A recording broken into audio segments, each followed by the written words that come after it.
दोस्तों, एक बार गौतम बुद्ध अपने भिक्षुओं के साथ एक वृक्ष के नीचे बैठ विश्राम कर रहे थे। उस वृक्ष के छांव में बुद्ध अपने भिक्षुओं के जिज्ञासा दूर कर रहे थे। बुद्ध के सभी भिक्षु एक एक करके उनसे प्रश्न पूछ रहे थे और गौतम बुद्ध उनके प्रश्नों के उत्तर दे रहे थे।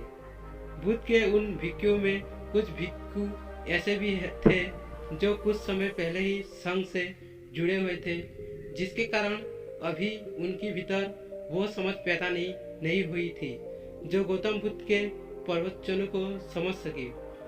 गर्मियों का समय था, सूरज अपने चरम पर था और चारों तरफ धूप ही धूप थी। लेकिन उस वृक्ष के कारण बुद्ध और उनके सभी भिक्षु आराम से छांव में बैठे हुए थे। इतने में ही गौतम बुद्ध के एक भिक्षु की नजर एक बूढ़े व्यक्ति पर पड़ती है जो उस वृक्ष के पास से ही गुजर रहा था। वो भिक्षु उस बूढ़े व्यक्ति को देखकर अचानक से ही हंसने लगता है। उस बूढ़े व्यक्ति की उम्र बहुत ज्यादा हो गई थी, इसके कारण उसकी कमर मुड़ गई थी।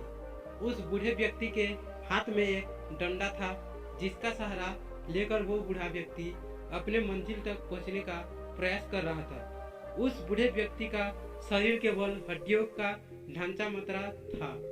अपने भिक्षु के हंसते हुए देख बुद्ध उनसे कहते हैं कि मेरे प्रिय भिक्षु, कृपा करके हंसो मत, क्योंकि जिस व्यक्ति को देखकर तुम अभी हंस रहे हो वो कोई साधारण व्यक्ति नहीं है, बल्कि वो व्यक्ति इसी क्षण तुम्हारे जीवन को रूपांतरित करने की क्षमता रखता है जो आज तक मैं तुम्हें सिखा नहीं पाया।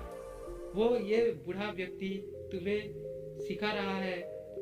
इसके द्वारा दी गई सीख को बेकार ना करो। बुद्ध की ये बातें सुनकर वो भिक्षु बुद्ध से कहता है कि मुझे क्षमा करें बुद्ध, पर मुझे ये समझ नहीं आ रहा है कि जो एक बूढ़ा व्यक्ति जो खुद अपने शरीर और अपनी बीमारियों में से लाचार है, वो मुझे क्या सिखा सकता है।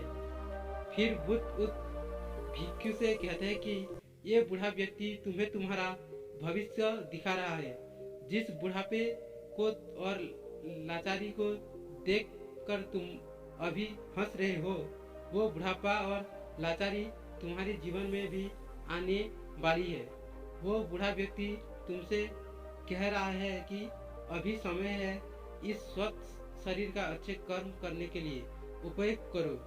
अगर तुम्हारा ये स्वस्थ शरीर तुम्हारे साथ से निकल गया तो फिर से वापस नहीं आएगा, और अभी तुम्हारा ये शरीर सही से काम कर रहा है, जैसे कि तुम्हारे हाथ, पैर, आँख, कान और ये सभी चीजें सही से काम कर रही है। क्या ये छोटी बात है?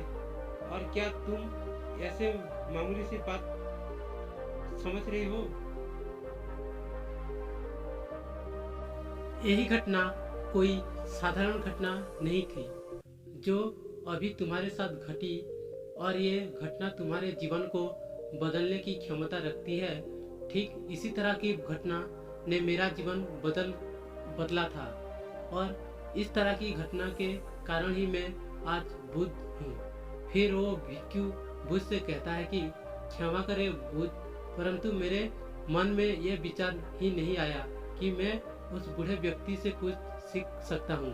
उसे देखकर केवल मुझे हंसी आ गई। ऐसा इसलिए हुआ क्योंकि तुम्हें अपने भीतर कहीं ना कहीं लगता है कि जिस स्थिति में आज वो बूढ़ा व्यक्ति है, उस स्थिति में तुम कभी नहीं आओगे। जिस बुढ़ापे का और लाचारी का सामना आज वो बूढ़ा व्यक्ति कर रहा है, तुम्हें लगता है कि उसका सामना तुम कभी नहीं करोगे, इसलिए तुम उस बूढ़े व्यक्ति को देखकर हंस पाए। तुमने सच्चाई को नजरअंदाज कर दिया। अगर तुम सच्चाई को देख लेते तो चाहकर भी अपने आंखों के आंसू को नहीं रोक पाते, परंतु तुमने सत्य को अनदेखा कर दिया और तुम बहुत बड़ी संभावना से चूक गए। बुद्ध की ये बातें सुन वो भिक्षु बुद्ध से क्षमा मांगता है और ये निश्चय करता है कि वो अपने स्वत का उपयोग अहंकार को बढ़ाने में नहीं बल्कि परम सत्य को पाने में करेगा। दोस्तों, जो लोग हो सकता है कि आप बड़ी बड़ी समस्या में हो, या हो सकता है कि आप परेशानियों में हो, लेकिन फिर भी एक बात को हमेशा ध्यान में रखना है कि जब तक आपका स्वास्थ्य ठीक है तब तक आप किसी भी बड़ी सी बड़ी समस्या से बाहर आ सकते हैं। दोस्तों, इसलिए बुद्ध ने कहा है कि हमारा स्वास्थ्य हमारे सबसे बड़ा उपहार है जो हमें इस सृष्टि से मिला हुआ है, इसलिए उसका उपयोग सही से करें।